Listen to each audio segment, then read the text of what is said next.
안녕하세요 여러분, 생생법률쇼 진행을 맡은 임주혜입니다. 법과 가장 친해지는 방법 생생법률쇼. 오늘도 크고 작은 법률 문제로 어려움을 겪고 계신 여러분들을 위한 법률 상담은 물론이고요, 세상을 들썩이게 하는 이슈들을 법적으로 풀어보는 시사법률 토크까지 준비되어 있습니다. 법률과 관련해 궁금한 내용이 있으신 분들은 상담전화 02-557-8295 또는 법률방송 홈페이지 접속 후 법률상담 클릭 또는 아래 하단으로 나가는 메일로 문의 주실 수 있습니다. 이 방송은요, 유튜브를 통해서도 실시간으로 함께 방송되고 있으니까요, 많은 시청 부탁드리고 유튜브를 통한 소통의 창구도 활짝 열어두겠습니다. 그럼 오늘 도움 주실 변호사님 소개해드리겠습니다. 김기훈 변호사 자리하셨습니다. 변호사님 어서 오세요. 예, 안녕하세요. 예, 김기훈 변호사입니다. 오늘도 여러분들께 쉽고 명쾌하게 잘 설명드리도록 하겠습니다. 네, 오늘도 억울하고 답답한 사연 가지신 분들에게 명쾌, 상쾌, 통쾌한 상담 부탁드리겠습니다. 그럼 오늘 접수된 상담 내용들 저와 함께 미리 만나보시죠. 미리 보는 법률 상담입니다. 속도도 신호도 위반했는데 무혐의라고 길을 걷다 맨홀에 빠졌어요. 깨져버린 신뢰, 내기 게임 했는데 도박이 됐어요까지 오늘도 다양한 분야의 상담들이 접수가 되어 있습니다. 잠시 후 김기훈 변호사님과 함께 속 시원한 해결책 찾아보도록 할 테니까요, 시청자 여러분들도 어떤 해결책이 제시가 될지 많은 기대 부탁드립니다. 그럼 첫 번째 순서 바로 시작해 보겠습니다. 매일 법과 관련된 사실들에 대해 굵고 짧게 알아보는 시간 준비되어 있거든요. 매주 금요일은 실제 사건들을 모티브한 영화에 대해서 알아보는 리얼로 영화다 함께 합니다. 변호사님, 오늘 준비한 작품 어떤 걸까요? 예, 오늘 영화는 아이들이라는 제목을 가진 영화입니다. 아이들이요? 예, 대구에서 초등학교 5명이 실종된 사건 아시죠? 예, 개구리 소년 사건입니다. 이거를 모티브로 해서 영화를 만들었는데요. 그 아이들에 대해서 오늘 말씀드리겠습니다. 저도 기억이 납니다. 1990년대 정말 우리 사회를 떠들썩하게 했던 그런 작품이죠. 영화는 사건에 대한 전반적인 얘기를 다루고 있는 것 같아요. 예, 맞습니다. 그 1991년 3월 26일입니다. 이때 이제 기초의원 선거로 임시 공휴일이었습니다. 이때를 해서 아침 8시부터 해가지고 도둑령을 잡으러 초등학생 5명이 산으로 갔고, 와룡산입니다. 그래서 사라지는 사건이 발생했습니다. 이 사건을 이제 파헤쳐서 특종을 잡으려는 다큐멘터리 PD가 출연하고요. 그 자신의 의견대로 개구리 소년의 실종 사건을 그 부모가 범인이라고 주장하는 교수가 등장합니다. 그리고 처음부터 끝까지 아이들을 포기하지 않겠다는, 반드시 진실을 찾겠다는 형사가 등장하고요. 그 다음에 각각의 방식이지만 이 사건을 어떻게 풀어야 될지 하는 그 아이를 잃은 부모가 또 등장하게 됩니다. 그래서 이렇게 여러 명이 같이 엮여서 영화가 구성되게 됐습니다. 이 개구리 소년 사건 너무 유명한 사건이긴 하지만요, 벌써 30여 년이 흘렀습니다. 개구리 실제로는 도롱뇽이었는데 이제 도롱뇽을 잡으려고 산에 간 아이들이 그대로 집으로 돌아오지 못한 그런 사건이죠. 예, 1991년 3월 26일 실종 당시 9세부터 13살 사이 나이였습니다. 저도 이제 그때 다 그 정도 나이에 됐는데요. 5명이 이제 인근 와룡산으로 도롱뇽 알을 죽겠다고 나간 사건이 발생합니다. 그때 당시 경찰은, 그래서 실종대사 이제 경찰이 총 50만 명이 동원을 된 사건이고요. 그 동안에 이제 여러 차례 많은 소문과 제보가 있었지만은 잘못됐었죠. 그리고 이제 93년도에는 급기야 이제 실종 어린이 부모님들이 대통령한테 탄원서까지 제출하는 일도 발생했었습니다. 경찰은 11년 동안 국내 단일 사건으로는 최대 규모의 인력을 동원했다고 밝혔고요. 91년도에는 325건, 그 다음에는 97건, 93년도에는 131건이 접수됐지만 모두 허위였습니다.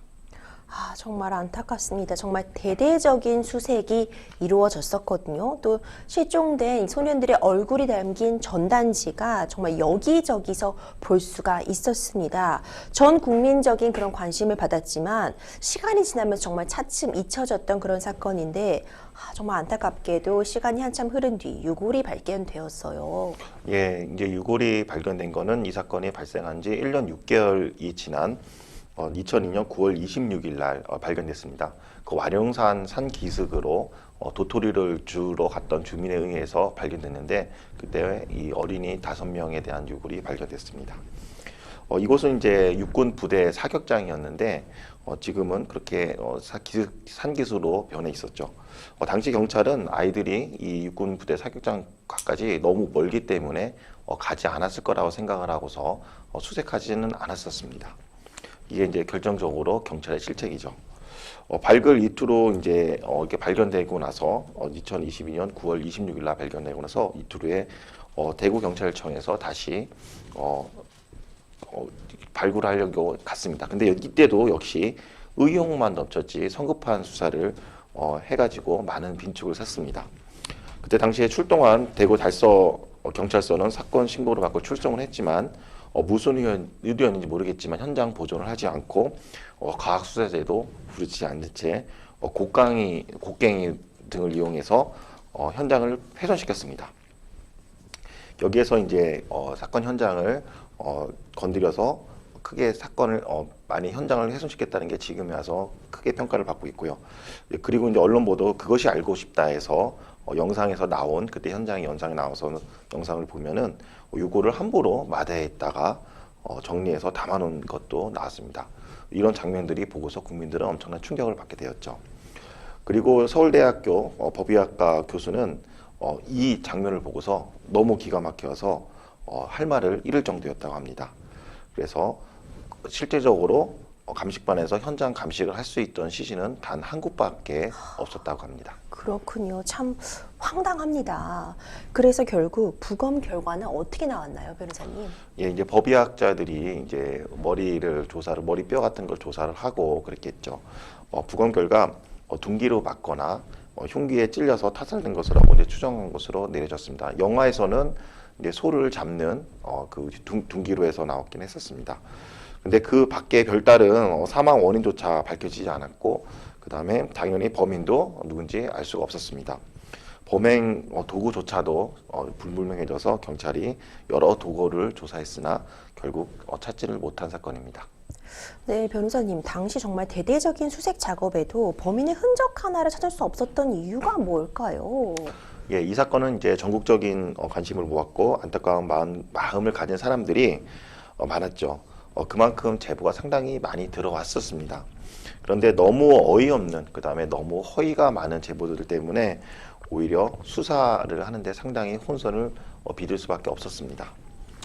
사실은 이때 부모들이나 형사들은 지푸라기라도 잡고 싶은 망정으로 제보 하나하나가 중요한데 이제 와서 보니 지금 와서 장난 제보되었고 허위 제보라서 꽤 마음이 아팠다는 게 있습니다. 그렇죠. 참 기가 막힌데 결국 공소시효 만료가 되어버렸죠. 예. 예, 공소시효가 이때 당시에가 이제 91년 3월 26일에 있었던 사건입니다. 이때 당시 형사소송법을 보면은 15년에 대한 공소시효인데요. 살인죄 같은 경우에는 15년이 있었습니다. 그래서 범인을 찾지 못한 채 2006년 3월 25일 날 공소시효가 만료됐습니다. 그 이후에 또 상황을 살펴보면요. 2003년도에 대구경찰청 수사본부를 이미 해체했고, 그 다음에 2005년 11월 28일 불과 공소시효를 만료하기 4개월 전에 유족들이 국회를 찾아가서 살인죄에 대한 공소시효를 연장해달라, 폐지해달라 촉구를 했지만 형사소송법이 개정되지 않아서 2006년 3월 26일 날 공소시효가 만료가 되었습니다. 그리고 2015년도에는 내사마저 종결됐기 때문에 더 이상 범인을 찾는 게 상당히 어려워진 상황입니다. 네, 그런데요, 변호사님, 많은 분들 궁금해하실 것 같아요. 우리가 일명 태완이법으로 알려져 있는데 살인죄의 공소시효는 이제 없는 것으로 폐지된 것으로 알고 있는데 이 사건에는 적용이 되지 못했던 케이스인가요? 예, 공소시효에 대한 살인죄에 대한 공소시효가 좀 변천을 합니다. 여러 가지 변경을 하게 되는데요. 그것 좀 말씀드리겠습니다. 이 사건은 91년 3월 26일에 발생된 사건입니다. 그때 당시에 형사소송법은 살인죄에 대한 공소시효는 15년이었습니다. 그렇기 때문에 2006년 3월 25일 날 공소시효가 만료되게 되죠. 그 후로 이제 2007년도에 이 사건이 계기로 해서 25년으로 공소시효가 개정됩니다. 그렇게 하고 나서 지금 현재는 아예 이제 공소시효가 적용이 없다. 살인죄에는 공소시효가 적용되지 않는다고 한 거죠. 그게 바로 2015년도에 있었던 형사소송법이 개정되게 됩니다. 그 대한입법이라고 부르는데 그 황산 테러 때문에 발생한 사건이죠. 근데 태완이법 때문에 이제 살인죄에 대한 공소시효가 폐지가 되었긴 하지만 막상 태완이 관련돼서는 공소시효가 계속해서 25년이 적용됐었습니다.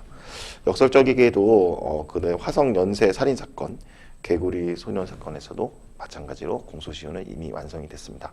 즉 현재는 살인죄에 대한 공소시효는 폐지가 돼서 계속 살인죄에 대해서는 적용할 수가 있지만 그 전에 즉 15년 살인죄에 대한 15년 사건, 25년 사건에 대해서는 이미 공소시효가 완료돼서 더 이상 처벌하기는 어렵습니다.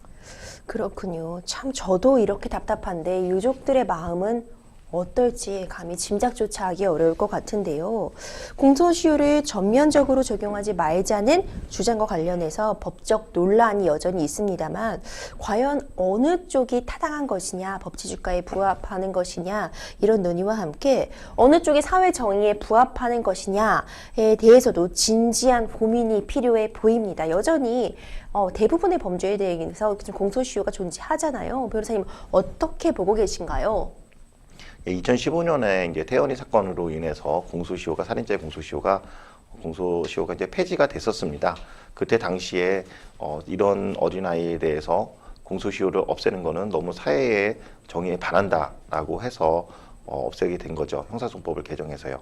근데 지금은 이제 지금 말씀하신 것처럼 그런 공소시효가 살인죄만 특별하게 없는 게 좀 문제가 있다라고 하는 비판도 있긴 하지만 지금 현재 국민들의 법 감정을 살펴보면은 살인죄 같은 경우에는 공소시효가 없는 게 맞다라고 하는 의견이 좀 우세한 것으로 보여집니다. 그렇군요. 지금 3대 미제 사건 중에 하나였던 화성 연쇄 살인 사건은 진범 이춘재의 자백으로 알려졌고 이영호 유괴 사건은 범인의 목소리가 증거로 남았습니다. 개구리 소년 사건은 범인의 흔적조차 지금 없어요. 영구 미제로 남게 되는 거 아닌지 걱정이 되거든요. 예, 개구리 소년 같은 경우에 이제 뼈 같은 거를 감식했을 때 타살의 흔적이 있다는 게 이제 많이 추정되고 있는데도 불구하고 2006년 3월 25일 날로 기준으로 해서 공소시효가 만료가 됐고 그리고 2015년도에 또 경찰에서도 내사로 종결을 한 상태라서 미제로 지금 남을 가능성이 있다고 보여집니다. 네, 정말 안타깝습니다. 하지만 누군가는 분명히 알고 있을 겁니다. 그리고 가해자 본인은 알고 있을 거예요. 진범은 반드시 잡힐 것이라는 믿음 저도 늘 갖고 있습니다. 오늘은요 실화를 바탕으로 한 작품에 대해서 법적으로 분석해보는 리얼로 영화다 아이들 작품 함께했습니다. 여러분들은 지금 생생법률쇼 함께하고 계십니다. 쉽사리 해결되지 않는 법률 문제를 끌어안고 있다면 지금 생생법률쇼와 함께하시죠. 법률 고민이 해결되는 가장 쉬운 방법을 소개해드릴게요. 첫째, 02-557-8295로 전화를 한다. 둘째, 법률방송 홈페이지에 접속해서 법률상담 게시판에 문의를 남긴다. 셋째, 지금 화면에 나오고 있는 이메일 주소로 사연과 연락처를 보낸다. 생생법률쇼가 자랑하는 각 분야의 전문 변호사가 여러분의 더부룩한 속을 뻥 뚫어드립니다. 속 시원한 스파클링 법률 상담 프로그램 생생법률쇼 지금 바로 전화주세요.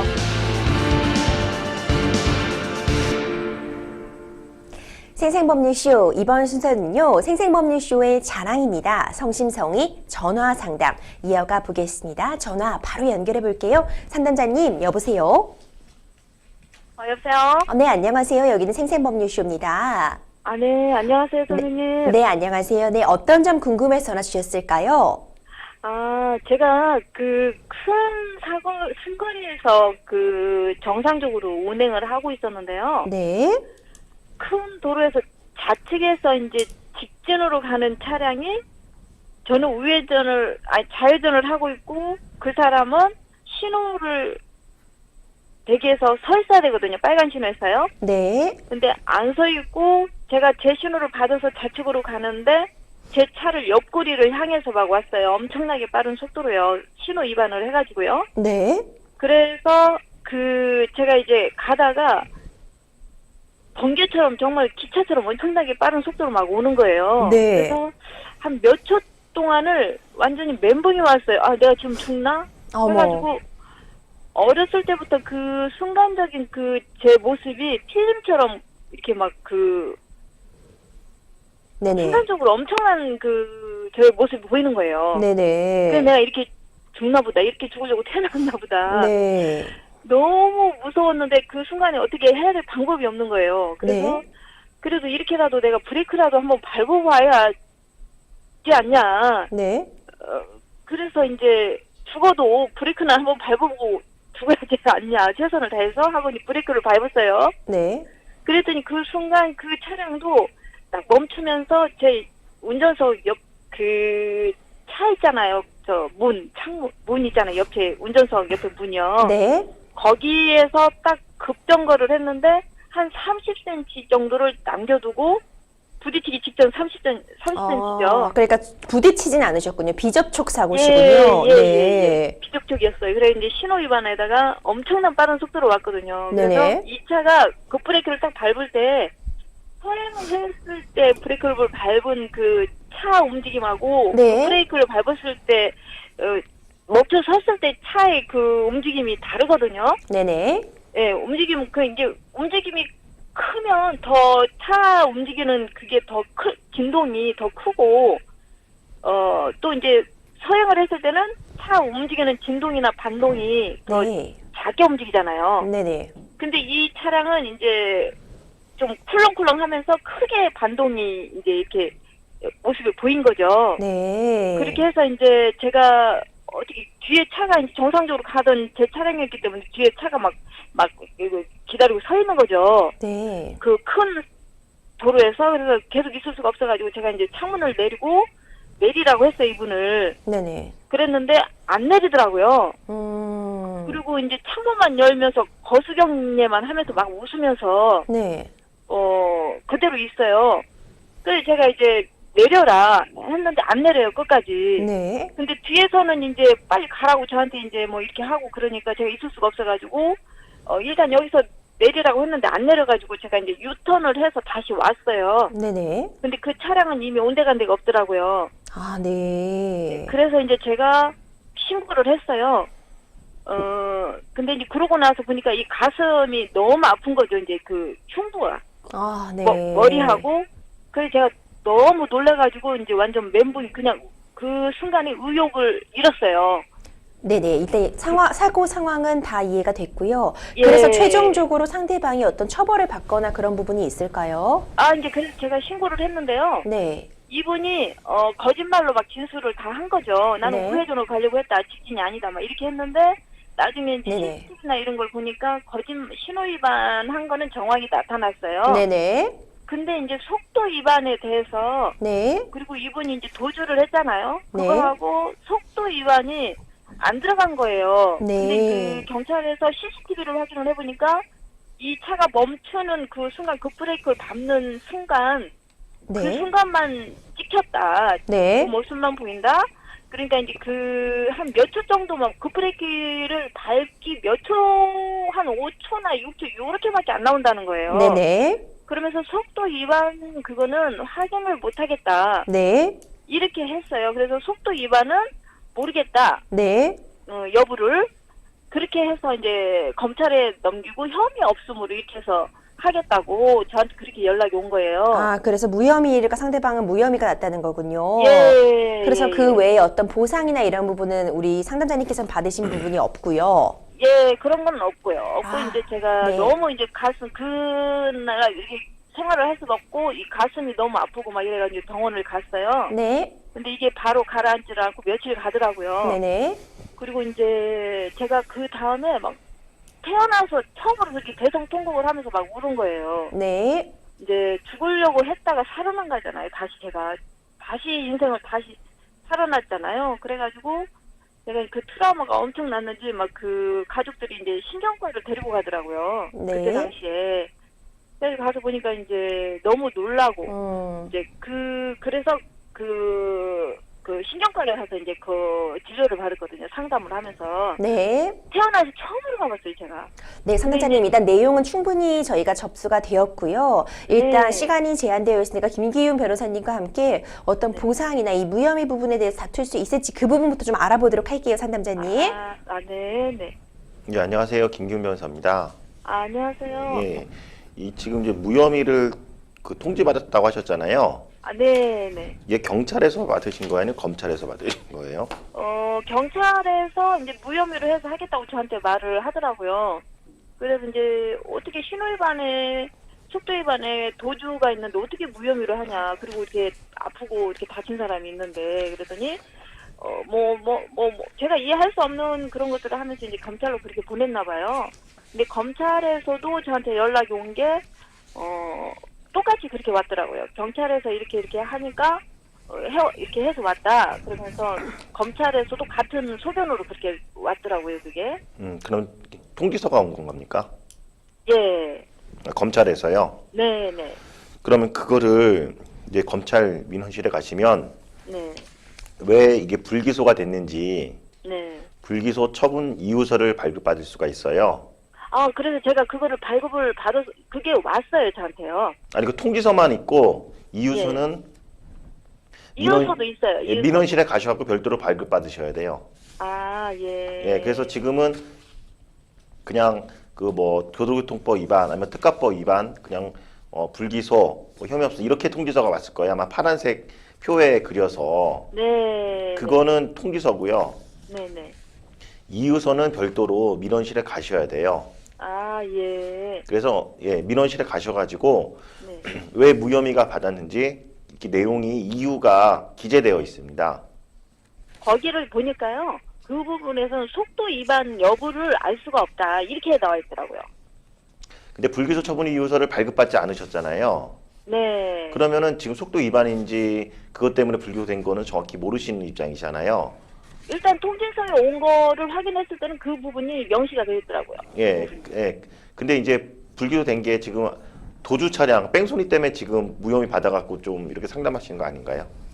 저는 이제 그분이 신호위반도 들어가고 속도위반도 들어가고 뺑소니도 다 그러는데 무혐의라는 거는 이해할 수가 없는 거예요. 예. 그래서 예, 그 무혐의가 되면은 네. 속도 위반은 이제 과태료 사항이라서 그 불기소 처분 통지 나오진 않고요. 근데 지금 이제 불기소 처분에 통지 나오는 거는 도로교통법 위반, 그러니까 도로교통법 위반, 교통사고 처리 특례법 위반, 그다음에 특가법, 그러니까 뺑소니에 대한 그것이 나오는 거지. 뭐 속도 위반만 딱 잘라서 나오진 않고요.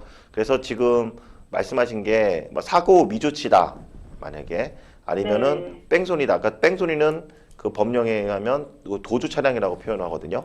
예. 그래서 그것이 아마 사고 미조치인지 도주 차량인지에 대해서 이유를 먼저 그 통지서를 가지고 이유서를 발급을 받으셔야 되는데 네. 그 통지서를 언제 발급받으셨습니까? 그 통지서 받은 거요? 예. 지금 한 20일 다 됐거든요. 그러면 30일 이내에 통지를 받은 날부터 30일 내에 항고를 하실 수가 있어요. 그거 했어요. 일단 해놨어요, 그거요, 선생님. 예, 하시는데 정확하게 왜 불기소가 됐는지 지금 이유서를 발급받지 않았기 때문에 네. 항고 이유서를 아마 제대로 쓸 수가 없겠죠. 예. 예, 그래서 지금 상담하시는 분 같은 경우는 제일 먼저 그냥 내가 억울하니까 항고하는 게 아니라 항고 이유도 기재를 하셔야 되잖아요. 네네. 그럼 항고 이유를 기재를 하려면 내가 왜 불기소 처분을 받았는지, 검사가 왜 불기소됐는지 그 이유를 파악해야 되잖아요. 네, 그렇습니다. 예, 그래서 불기소 처분 이유서예요. 이유서. 네. 이거를 민원실에 가셔가지고 네. 발급을 받으시고 네. 그다음에 그러면은 이 사람이 사고 미조치로 조사를 받았는지 아니면 그 도주 차량으로 조사받았는지 네. 정확히 알 수가 있고요. 근데요, 말씀드리기 죄송한데 그 후에 그 경찰에서 그 사람을 찾아가지고 제가 이제 병원에 하고 보험 접수를 한 건 했어요, 그분이. 예. 그렇게 했는데 그래도 그 부분에서 어쨌든 신호위반 이런 게 들어가는데 무혐의라고 하니까 그러면 그렇게 이제 그분이 그 당시에는 도주를 했잖아요. 도주를 해가지고 경찰에서 그 사람을 잡아온 거예요, 변호사님. 예. 예, 잡아와가지고. 그래서 네, 제가 네, 도주했다고 해서 무조건 도주 차량으로 해서 형사처벌 되는 게 아니고 도주와 플러스 네, 상해를 입어야 됩니다. 예, 그리고 사고 미조치는 네, 뭐 그냥 자리를 현장을 떠난 것뿐만 아니라 플러스 어떠한 상해를 입거나 또는 재물 손괴가 재물이 좀 파괴되거나 파손이 되거나 이게 같이 있어야 돼요. 네, 예, 그래서 지금 아까 전에 대화를 하신 거 말씀을 상담을 주실 때 차가 뭐 거의 죽을 뻔했지만은 40cm 앞에서 바로 옆에서 차가 멈춰섰다 예, 이렇게 표현을 하셨거든요. 네, 그러면 검사가 봤을 때는 이게 검찰이나 경찰 저도 지금 불기소 처분 이유서를 발급받지 않았기 때문에 네, 저도 약간 추정적으로 말씀드릴 수밖에 없는데 네, 그렇다고 하면은 상해 도주 차량이 그냥 도망갔다고 해서 뺑소리 처벌되는 게 아니라 네, 도망가기도 하면서 피해자가 상해가 발생해야 돼요. 예, 예, 예, 그래서 이게 40cm가 있었으면은 상해가 발생하지 않았기 때문에 네. 이 도주 차량이 아니라고 볼 여지가 있고 아, 그다음 그럼 제가 예, 그래- 그 가슴 흉부나 머리 통증이나 이런 거는 상해로 들어가는 게 아닌 건가요? 거기에서 이제 내가 심리적으로 부담돼 가지고 상해를 입었는지에 대해서 직접적으로 부딪힌 게 아니기 때문에 근데 병원에서는요, 이걸로 해서 후에 또 그 통증이 있을 수 있다 이렇게 예. 그래서 지금 이제 진단이, 그 비접촉 지금 뺑소니로 지금 말씀하시는 것 같아요. 접촉하지 예. 않아도 그 비접촉 상태에서도 내가 상해를 입었으니까 도주 차량으로 처벌해달라고 말씀하시는 건데 예. 그래서 뭐 비접촉 뺑소니도 충분히 있습니다. 그래서 네. 저도 뭐 지금 불기소 처분 이유서를 받지 않았기 때문에 네. 저도 그 42cm가 떨어졌다는 걸로 해서 추정적으로 말씀드리는 거고 네. 비접촉이 됐더라도 뺑소니가 되는 결과가 있어요. 네. 예, 왜냐하면은 그 비접촉했다 하더라도 그게 너무 가깝거나 너무 위험성이 높아가지고 충분하게 상해를 입을 수 있는 경우도 있거든요. 예. 그래서 거기에 해당되는지도 좀 살펴봐야 돼요. 그래서 만약에 네. 지금 그 저도 이제 추정적으로 좀 말씀드릴 수밖에 없잖아요. 지금 불기소 처분유서 네. 발급 안 받으셨으니까. 예. 그렇지만은 만약에 이제 그게 상해가 있다고 보기 어렵다거나 하면은 네. 비접촉 뺑소니 같은 경우에도 상해가 발생한 사안이 있기 때문에 나도 거기에 해당된다라는 거를 항고 이유를 적어내실 때 그렇게 네. 적어내셔야 될 것 같습니다. 그리고 아, 예. 예, 속도 위반하고 네. 그 신호 위반은 별도로 형사처벌 되는 게 아니고 아마 가해자한테 네, 네. 과태료 부과를 했을 가능성이 있어요. 아, 네. 예, 그러니까 마치 아까 전 신호 위반을 인정했으니까 신호 위반에 대한 과태료는 부과를 했을 거고 별도로 그 형사처벌을 하지 않습니다. 그 자리에서 조사하고 나서 신호 위반했잖아요. 그래서 과태료를 딱 그 자리에서 부과합니다. 경찰관이. 아, 네. 예, 교통조사계에서. 네. 그리고 예, 그래서 지금 뭐 신호 위반이나 속도 위반 문제보다는 네. 검찰에서는 사고 미조치하고 도주 차량 이 두 가지가 될 것 같고 지금 제가 뭐 정확하진 않지만 축축한데 보면 차가 실제적으로 부딪히지 않았고 40cm 앞에서 멈춰섰다는 점에서 비접촉인데 그로 인해서 상해가 수사기관은 발생한 걸로 보기 어렵다라고 판단한 것 같고 지금 상담하시는 근데 분은 잠시만 죄송한데요. 예. 병원에서는 그렇게 할 수 있다. 그리고 후에 후유증이 나올 수 있다. 예, 이렇게 그래서 진단이 예, 나와요. 네. 그래서 지금 말씀하신 거를 네. 항고 이유서 그 불기소 처분 이유서 정확히 받으신 다음에 네. 지금 말씀하신 게 만약에 불기소된 이유가 상해가 발생 없다라고 판단을 했으면 예. 지금 말씀하신 거를 의료기관에서 나온 거를 네. 항고장을 접수하셨으니까 항고 이유서를 추가로 접수를 아, 네. 하시라는 말씀입니다. 예. 아, 네, 네. 네, 감사합니다. 네, 상담자님, 잘 해결되시길 바라고요. 많이 놀라셨을 것 같아요. 운전하다 보면 이런 일 정말 피하고 싶은데 본인이 잘못하지 않아도 벌어질 수 있는 일이잖아요. 아, 제가 지금 운전이 30년이 다 됐는데 이런 일이 처음이거든요. 그래서 그러니까요. 이렇게 뭐 접촉사고 있고 이런 것보다 이게 훨씬 공포감이 더 심하고 네. 이게 트라우마가 지금 처음 겪는 건데 지금도 운전할 때 제대로 못해요. 눈치 보고 하고 그러게 제 말입니다. 신호에 가면서도 좌측에서 오는 차 이런 거를 항상 보고 떨면서 겨우겨우 이게 트라우마가 엄청 심하더라고요. 이게. 네, 그렇죠. 상담자님 치료도 잘 받으시길 바라겠고요. 이번 사건에 대해서도 좀 필요한 부분이 있다면 법적인 도움 받으셔서 손해도 좀 전보받으실 수 있기를 응원하겠습니다. 전화 주셔서 아우, 감사합니다. 너무너무 감사합니다. 네, 선생님. 감사합니다. 네, 어디 방송에 나오나요, 이게? 네, 여기 지금 법률방송 생생법률쇼로 나중에 방송 내용 다시 보실 수 있습니다. 한 번 더 확인해 주세요. 그럼 시간을 좀 물어봐도 되죠? 다른 분 선생님께? 네, 제가 이제 끝나고 제작진분께서 연락 주실 거예요. 감사합니다. 아우, 감사합니다, 선생님. 네, 감사합니다. 네. 이게 비접촉 사고여도 사실 이런 경우가 종종 발생할 수 있습니다. 이게 예. 접촉하지 않더라고 해도 이 사고를 유발한 경우 어떤 부분 일정 부분 책임을 질 수 있는데 상담자님께 마지막으로 조언 한 말씀 정리 부탁드릴게요. 예, 이게 접촉됐을 경우에는 이제 상해 진단서를 냈을 때 바로 수사기관에서 인정을 해주지만 비접촉했을 때는 좀 약간 좀 많은 바로 고려해주지 않습니다. 바로 이렇게 인과관계 인정해주지 않았기 때문에 자신이 비접촉됐지만은 이걸로 인해서 상해를 입었다는 걸 적극적으로 소명을 해야 됩니다. 그래서 이 사건도 지금 상담자께서 비접촉 사고였지만 내가 이 비접촉 사고라 하더라도 상해를 입었다는 것을 좀 입증할 필요가 있다는 것으로 보여집니다. 네, 아무쪼록 잘 좀 해결되시길 바라겠습니다. 계속해서 다음 상담 이어가겠습니다. 법률방송 홈페이지 통해 접수된 여러분들의 고민 풀어가 보겠습니다. 오빠가 밤늦게 길을 걷던 중 주위에 경고 표지나 조명 시설이 없어 맨홀 뚜껑이 없는 것을 미처 발견하지 못해 맨홀에 빠지고 말았습니다. 이 사고로 실족하여 왼쪽 다리와 손목이 골절되어 치료를 받고 있는데요. 현재 병원에 입원까지 해야 하는 중상이라 직장도 못 가고 있는 상황입니다. 오빠는 누구에게 배상을 받을 수 있을까요? 네, 이런 사연이 접수가 되었습니다. 정말 안타깝습니다. 밤길에 맨홀을 미처 피하지 못해서요. 그만 추락사고가 발생한 건데 이로 인해 상담자님께서 크게 다치신 상황입니다. 이 경우 누구에게 손해배상을 청구할 수 있을까요? 예, 그 상담자께서 밤길에 그 맨홀 뚜껑이 없는 것을 이제 미처 발견하지 못하고 추락해서 사고가 발생했었죠. 근데 이제 이 시설물에 대해서는 이제 이 공사를 한 국가나 또 지방자치가 될 수가 있겠는데요. 그 국가나 지방자치 상대로 배상 청구를 할 수가 있습니다. 만약 국가를 상대로 하면은 이제 국가 배상 청구가 될 수가 있겠죠. 그렇죠. 이번 사고로 상담사님께서는 좀 꼼짝없이 입원을 해야 되는 상황인데 치료비는 물론 생활비까지도 좀 받을 수 있는 여지가 있을까요? 예, 국가배상법 3조를 먼저 살펴볼 필요가 있습니다. 이제 국가배상법 3조에는 그 요양비, 그다음에 휴업배상비, 그 장애 배상비를 청구할 수가 있습니다.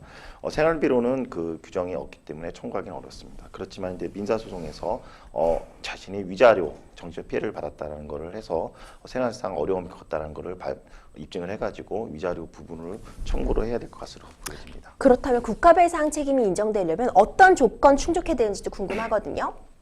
예, 지금 같은 경우에는 국가배상법 제5조 1항을 먼저 살펴볼 필요가 있습니다.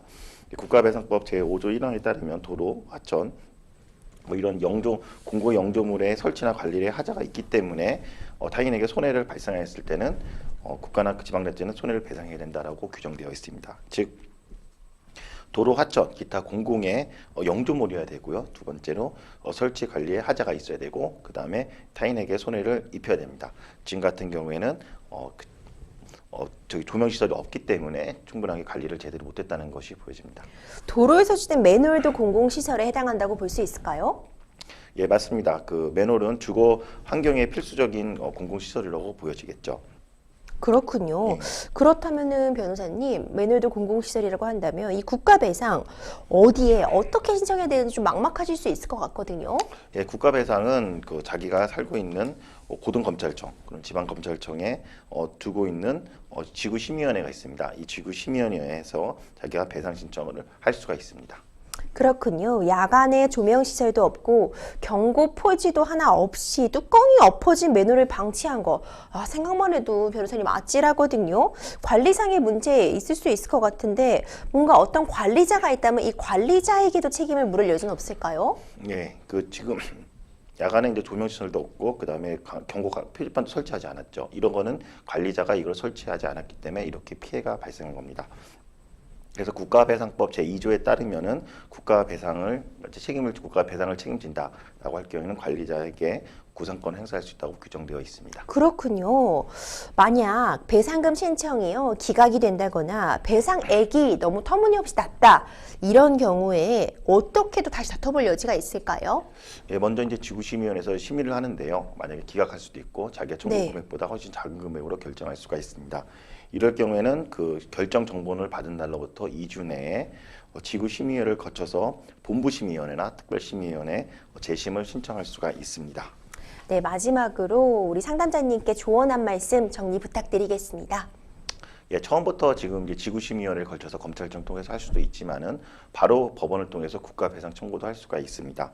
그리고 자신이 이 사건 소송에서 승소를 하려면은 제대로 국가나 지방자치단체가 관리를 하지 않았다는 점, 즉 관리인이 조명시설을 또는 경고판을 설치 않았다는 점을 입증을 해야 됩니다. 그렇기 때문에 그때 당시에 사고 당시에 사진 같은 것들을 꼭 확보해 놓으시는 것이 매우 중요합니다. 네, 사고 당시에 어떤 사건 현장이나 이 부분에 대해서 좀 입증을 하실 필요가 있어 보이네요. 법적인 조치까지도 필요하시다면은 잘 마무리하시기를 응원하겠습니다. 여러분들은 지금 생생법률쇼 함께하고 계십니다. 쉽사리 해결되지 않는 법률 문제를 끌어안고 있다면 지금 생생법률쇼와 함께하시죠. 법률 고민이 해결되는 가장 쉬운 방법을 소개해드릴게요. 첫째, 02-557-8295로 전화를 한다. 둘째, 법률방송 홈페이지에 접속해서 법률상담 게시판에 문의를 남긴다. 셋째, 지금 화면에 나오고 있는 이메일 주소로 사연과 연락처를 보낸다. 생생법률쇼가 자랑하는 각 분야의 전문 변호사가 여러분의 더부룩한 속을 뻥 뚫어드립니다. 속 시원한 스파클링 법률 상담 프로그램 생생법률쇼 지금 바로 전화주세요.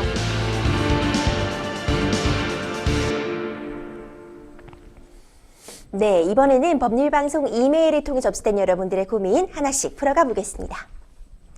직장 동료와 야근을 하던 중 동료가 저녁을 사오겠다고 해서 제가 저녁을 사려고 현금 카드와 비밀번호를 알려주고 현금 10만 원을 인출하라고 했습니다. 그런데 직장 동료는 부탁한 10만 원이 아닌 30만 원을 인출해서 20만 원을 임의로 사용했는데요. 이 경우 저는 어떻게 대응해야 할까요? 아니, 변호사님도 상담을 읽다가 읽으면서도 화가 치밀어 올랐습니다. 예. 좋은 마음으로 이제 저녁을 사주시려고 이렇게 부탁을 한 건데 아니 더 그 원래 빼기로 한 금액보다 더 많은 돈을 인출해서 임의로 사용해 버렸다는 건데 이거 당연히 어떤 문제가 법적으로 되지 않을까요? 예, 지금 같은 경우에는 이제 컴퓨터용 사용 사기죄냐 또 절도죄냐 이렇게 논의가 될 수가 있습니다. 근데 이제 컴퓨터 사용 사기죄는 컴퓨터의 정보 처리를 정보 처리에 허위 정보를 입력하거나 부정한 명령을 입력을 해서 권한 없이 또 입력을 변경을 할 경우에 재산상 이득을 취득할 경우에 성립하는 범죄고요. 절도죄는 타인의 재물을 절취한 사람에 대해서 처벌하는 범죄입니다. 지금같이 이제 판례를 살펴보면요, 예금주가 현금카드를 소유자로부터 이제 현금 소유자로부터 카드 소유자 받아가지고 위탁 이인 받은 금액 초과된 금액으로 돈을 개인적으로 더 인출했을 경우에는 컴퓨터용 사용죄로 처벌된다고 판례가 판시되어 있습니다. 그래서 지금 같은 경우에는 컴퓨터용 사용 사기죄로 처벌됩니다.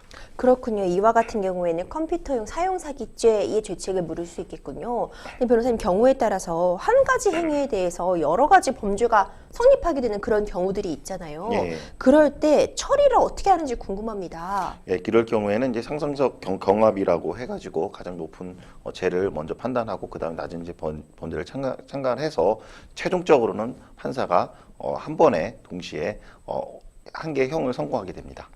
그렇군요. 그렇다면은 또 이런 점도 궁금합니다. 지금 이 20만 원을 그러니까 착복한 것인데 금액에 따라서도 처벌 수위가 크게 달라질 수 있는 건가요? 예, 컴퓨터용 사기 사용죄는 재산 범죄에 해당됩니다. 재산 범죄에서 양형을 기준을 살펴보면요, 그다음 피해 범액 그 범죄 금액이 피해 금액이 얼마인지, 그 수익 금액이 얼마인지, 그다음에 피해 회복을 했는지, 피해자 수가 얼마인지 이 따라 달라집니다. 그래서 피해 금액이 얼마인지에 따라서 처벌 수위가 분명히 달라집니다. 그렇군요. 이 경우 사실 절도나 뭐 업무상 횡령 이런 죄는 아예 성립이 안 하는 건지도 궁금해요. 예, 절도나 이제 업무상 횡령 좀 많이 이 사건하고 좀 헷갈릴 수가 있습니다. 먼저 이 사건은 카드를 줬는데 10만 원까지 인출하라고 이임을 했습니다. 그렇죠. 근데 20만 원을 더 초과하게 된 그렇죠. 거죠. 이 경우에는 컴퓨터용 사용자가 됩니다. 절도는 좀 다릅니다. 절도는 임의대로 카드를 넘겨주지 않고 자기가 임의대로 카드를 가져간 사건입니다. 카드 자체를 예, 훔친 거군요. 예. 그리고 횡령죄는 또 업무상 행위죄 보통 많이 이러는데요. 보통 직원이 회사 법인카드를 갖고 있지 않습니까? 네. 평소에 그냥 보관하고 있는 상황이었습니다. 그런 보관하고 있는 상황에서 자기가 돈을 현금을 인출했다. 무단으로. 이럴 경우는 업무상 횡령죄가 성립되고요. 근데 돈을 인출하지 않고 자신이 사적 유용, 즉 자신의 법인카드로 자신의 핸드백을 사는 결제를 했다. 이때 또 업무상 배임죄가 됩니다. 그래서 그 지금 같은 경우에는 권한을 줬는데 초과해가지고 한 경우, 아예 처음부터 카드를 임의대로 가져간 경우, 그 다음에 법인 카드를 평소에 보관하고 있다가 돈을 인출하거나 사적 유용하거나 이런 여러 가지 유형에 따라서 책이 달라집니다. 그렇군요. 재산에 대한 범죄에 대해서 사실 우리가 재물죄로 구분하는 경우도 있고 이제 이득죄로 나누기도 하는데 어떤 차이가 있는지 좀 짚어주세요, 변호사님. 횡령은 이제 재물에 관련된 죄고요. 그 다음에 배임죄는 재산상 이익에 관한 죄입니다. 그리고 지금 같은 경우에 컴퓨터용 사용 사기죄는 네. 재산상 이득에 관한 죄입니다. 근데 이 사건이 맨 처음에 대법원은 전국적으로 컴퓨터용 사용 사기죄에서 유죄를 선고했지만 원래 청주지방법원에서 원심을 살펴보면요, 돈을 더 유인받은 더 금액에서 더 인출한 금액, 이거는 재산상 이익이 아니라 재물이다. 라고 했기 때문에 컴퓨터 사용 사기죄는 재산상 이익만 처벌할 뿐 재물에 대해서는 처벌한다는 규정이 없어가지고 무죄를 선고했었습니다. 그렇지만은 나중에 대법원에 가서 최종적으로 갔을 때는 초과된 금액도 재산상 이익으로 봐야 된다라고 해서 결국에는 컴퓨터용 사기죄가 처벌된다고 판시하였습니다. 그렇군요. 그런데 이게 지금 20만 원이 사실 큰 돈이지만 어떤 법적으로 어떤 절차를 밟기에는 현실적으로 소액이라고 볼 수도 있는 그런 금액이거든요. 이처럼 소송까지 가기에 좀 실익이 적다 하는 경우에는 어떻게 해결하는 것이 변호사님 좀 현명하다고 볼 수 있을까요? 예, 고소하는 입장이나 그다음 고소 당하는 사람 입장이나 서로 경찰에 출두하고 검찰에 갈 수가 있지 않습니까? 그렇기 때문에 사전에 합의를 하는 것이 좋겠죠. 그리고 부득이 또 고소를 했을 경우에 경찰은 형사조정위원회가 없지만 검찰은 또 형사조정위원회가 있습니다. 그래서 검찰에서도 또 합의가 할 수가 있으니까요. 이렇게 고소하기 전에 합의를 하시던가 또 아니면 검찰 단계에서 형사조정위원회를 통해서 합의하시는 것이 가장 좋을 것 같습니다. 네, 마지막으로 우리 상담자님께 이 변호사님 조언 한 말씀 부탁드리겠습니다.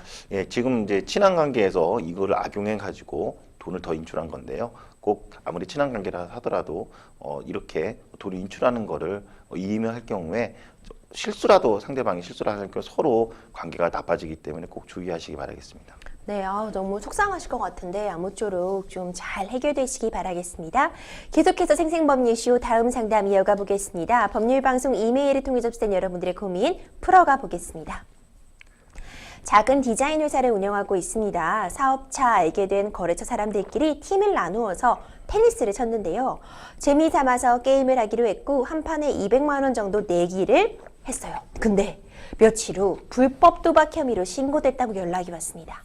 아마도 돈을 잃은 사람이 신고한 것으로 보이는데요. 재미로 내기를 한 것이고 그날 내기에서 이긴 사람이 거하게 식사 대접을 하기도 했는데 이게 불법 도박에 해당이 되나요? 처벌을 받을 수 있을까요? 이런 사연이 접수가 되었습니다. 요즘 테니스 취미 활동으로 굉장히 유행입니다. 여기저기 실내 테니스장도 참 많이 보이는데요. 이렇게 뭐 테니스, 골프, 스포츠를 즐기면서 지인과 결과를 놓고 내기를 하게 되는 경우 이것도 도박이라고 볼 수 있나요? 예, 도박에 해당될 수가 있습니다. 도박은 이제 형법 246조에 규정되어 있습니다. 도박을 한 사람은 이제 1천만 원 이하의 벌금에 처한다고 규정되어 있는데 단서에 보면 일식 오락의 정도에 그친 경우에는 그 예외로 한다 이렇게 규정되어 있습니다. 그래서 일시적인 오락에 해당되는 경우에는 도박죄로 처벌되지 않겠죠. 여기서 일시적 오락에 해당되는지 여부가 좀 판단이 중요한데요. 만약에 그 시간대가 매우 짧고 그 다음에 금액이 아주 그렇게 크지 않을 경우에는 일시적 오락으로 판단하는 경우가 많습니다. 그렇군요. 이런 경우에는 이제 일시적인 오락으로 보실 수밖에 없는 상황이군요. 도박죄가 성립되는 기준이 판돈에 따라서 달라지게 되는지 좀 궁금해요. 예, 도박죄가 이제 성립한다는 이제 판례를 좀 살펴보면요. 그 다음에 그 기준을 좀 말씀드리겠습니다. 그 다음에 그 도박하는 사람들의 연령, 그 다음에 직업, 그 다음에 재산 정도, 그 다음에 그 도박 시간, 장소, 그 다음에 도박을 땄을 때 그 이득을 어떻게 사용했는지 그 도박한 사람의 관계를 종합적으로 판단해가지고 이게 도박죄에 해당되는지 안 되는지 판례가 결정하고 있습니다. 판례가 그런 기준을 제시하고 있습니다. 그렇군요. 명절에 우리가 가족들과 모여서 윷놀이, 그러니까 게임을 하는 경우에도 많잖아요. 근데 이런 경우에도 돈 내기를 하면 도박에 해당이 될 수 있는 걸까요? 예, 무조건 돈 내기 한다고 해서 그 도박이 해당되는 건 아닙니다. 아까 전에 형법 246조를 말씀드렸다시피 일시적 오락에 해당 경우에는 도박에 해당되지 않는다고 말씀드렸죠. 가족들이 모여가지고 소액으로 윷놀이 같은 경우 하는 경우는 일시적 오락으로 보여지기 때문에 도박에 해당되지 않습니다. 근데 이 윷놀이가 뭐 몇백만 원, 몇천만 원, 몇억에 해당된다고 하면은 이건 도박으로 볼 여지가 있겠죠. 그렇군요. 굉장히 꼼꼼하게 잘 짚어주셨는데 큰 돈을 걸고 내기한 것이 도박의 혐의를 받는다면 큰 돈을 잃은 사람의 경우에도 처벌을 받을 수 있는 걸까요? 예, 도박을 한 사람이나 그래서 도박을 한 사람들은 누구나 처벌됐습니다. 그래서 도박을 해서 누가 돈을 땄는지 누가 잃었는지에 대해서는 따지지 않습니다. 그리고 또한 실제적으로 우리가 대면적으로 도박하는 경우뿐만 아니라 온라인상으로 요즘 도박을 많이 하잖아요. 그래서 도박을 해가지고 운영한 사람이나 도박을 온라인에서 운영한 사람이나 그 도박을 자기가 잃었다 하더라도 만약에 참여한 사람도 모두 도박죄로 처벌될 수가 있습니다.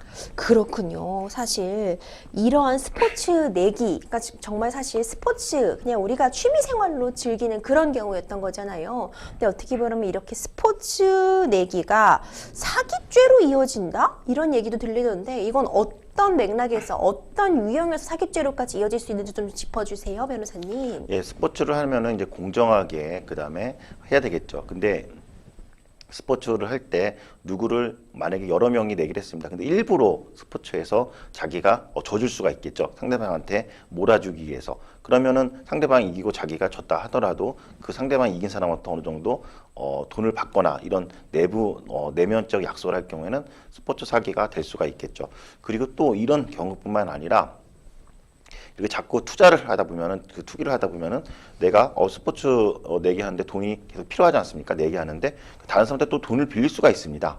근데 이 빌릴 때 자신이 정말 그 스포츠 내기에 사용하겠다고 말을 하지 않고 그냥 사업에 투자하겠다라고 하면서 돈을 빌린 경우에도 용도 사기가 될 수 있어서 그렇게 또 사기죄가 성립될 수가 있습니다.